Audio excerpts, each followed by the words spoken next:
Friends, कैसे हो आप सब। आई होप आप सब अच्छे होंगे। आज हम करेंगे राहुल सांकृत्यायन की रचना मेरी तिब्बत यात्रा। मेरी तिब्बत यात्रा का रचना काल है 1937 ईस्वी। रचनाकार राहुल सांकृत्यायन का जन्म 1893 ईस्वी और इनका निधन 1963 ईस्वी में हुआ। राहुल सांकृत्यायन साधु, बौद्ध भिक्षु, यायावर, इतिहासकार, पुरातत्ववेत्ता, नाटककार और कथाकार थे। ये जुझारू स्वतंत्रता सेनानी, किसान नेता, जन जन के प्रिय थे। उनके अन्य मित्र भदंत आनंद कौशल्यायन के शब्दों में, उन्होंने जब जो कुछ सोचा, जो कुछ माना, वही लिखा, निर्भय होकर लिखा। चिंतन के स्तर पर राहुल जी कभी भी न किसी सांप्रदायिक विचार सरणी से बंधे रहे और न ही संगठित सारणी से। वे साधु न चले जमात जाति के साधु पुरुष थे। राहुल जी ने धर्म, संस्कृति, दर्शन, विज्ञान, समाज, राजनीति, इतिहास, पुरातत्व, भाषा शास्त्र, संस्कृत ग्रंथों की टीकाएं, अनुवाद और इसके साथ साथ रचनात्मक लेखन करके हिंदी को इतना कुछ दिया कि हम सदियों तक उन पर गर्व कर सकते हैं। उन्होंने जीवनियाँ और संस्मरण भी लिखे और अपनी आत्मकथा भी। उन्होंने अनेक दुर्लभ पांडुलिपियों की खोज और संग्रहण के लिए व्यापक भ्रमण किया। प्रकाशन संस्था छात्र हितकारी पुस्तक माला, दारागंज, प्रयाग, उत्तर प्रदेश, डायरी शैली में रचित यात्रा वृतांत। पृष्ठ संख्या 167, कुल 33, खंड 5। इनके 5 खंड कौन कौन से हैं? नंबर 1 लहासा से उत्तर की ओर, नंबर 2 चाड़ की ओर, नंबर 3 सैक्या की ओर, नंबर 4 जेनम की ओर, नंबर 5 नेपाल की ओर। लहासा से उत्तर की ओर प्रथम खंड पयाफेनबो 30/7/1934 ईस्वी। राहुल जी ने 30/7/1934 ईस्वी को पयाफेनबो से मित्र प्रिय आनंद जो को संबोधित लिखा है। लहासा में राहुल जी 2 माह 11 दिन रहे थे। इस यात्रा में उनके साथ 4 साथी दोस्त थे। लहासा का फोटोग्राफी श्री लक्ष्मी रतन इंचिमिंची, नंबर 3 सो नम गयल मछन पुण्यध्वज, नंबर 4 गेन दुन छो फेल धर्म संगन। लक्ष्मी रतन जी को लोग नातीला के नाम से जानते थे। लहासा के बाद पहला स्थान तब चीखा आया था।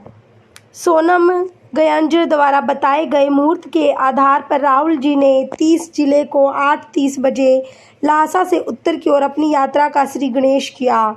नालंदा तिब्बत 3/7/1934 ईस्वी।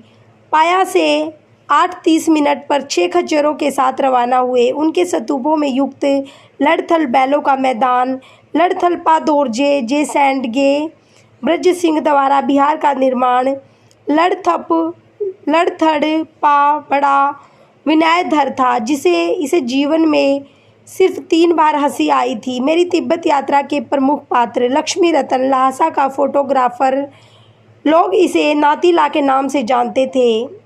इंची मिंची राहुल जी का साथी, इसे आत्मरक्षा के लिए साथ लिया था। यह बंदूक चलाना जानता था। नंबर 3 सोनम गयाल मछन पुण्यध्वज, खच्चरों का मालिक, श्राम, पूर्वी तिब्बत का निवासी।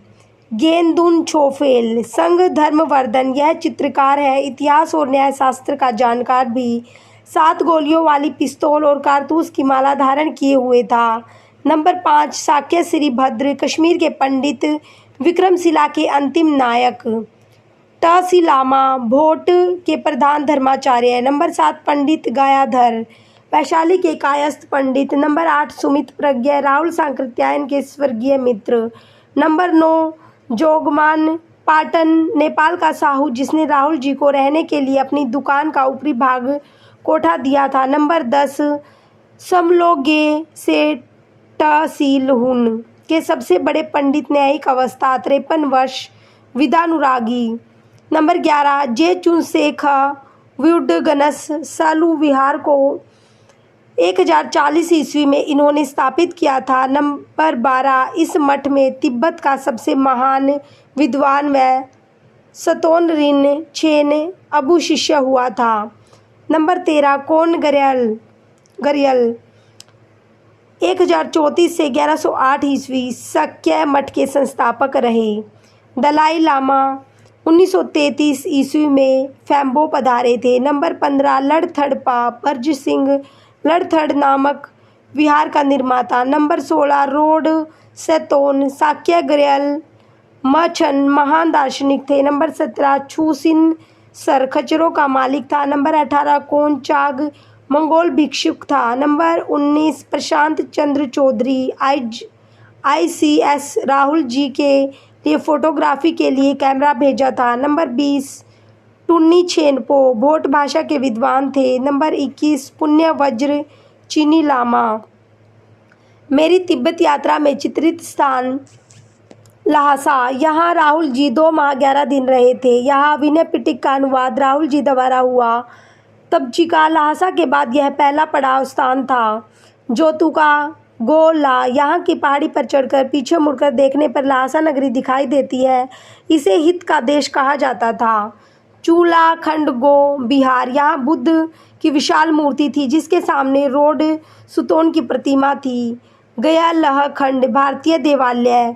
रेडिड विहार इसे दीप शंकर के शिष्य डेवोर्म सेतोप तोनपा 1003 से 1065 ईस्वी में बनवाया था। प्रमुख तथ्य राहुल जी घुमक्कड़ी प्रवृत्ति के थे। निम्न काव्य पंक्तियों से उन्होंने प्रेरणा लेकर कहा है, सैर कर दुनिया की गाफिल जिंदगानी फिर कहाँ, जिंदगानी गर रही तो नौजवानी फिर कहाँ। राहुल जी का कहना था कि उन्होंने ज्ञान को सफ़र में नाव की तरह लिया है, बोझ की तरह नहीं। उनकी घुमक्कड़ी प्रवृत्ति ने कहा, घुमक्कड़ों संसार तुम्हारे स्वागत के लिए बेकरार है। भाषा और साहित्य के संबंध में राहुल जी कहते हैं, भाषा और साहित्य धारा के रूप में चलता है। फर्क इतना ही है कि नदी को हम देश की पृष्ठभूमि में देखते हैं जबकि भाषा देश और भूमि दोनों की पृष्ठभूमि को लेकर आगे बढ़ती है। धन्यवाद।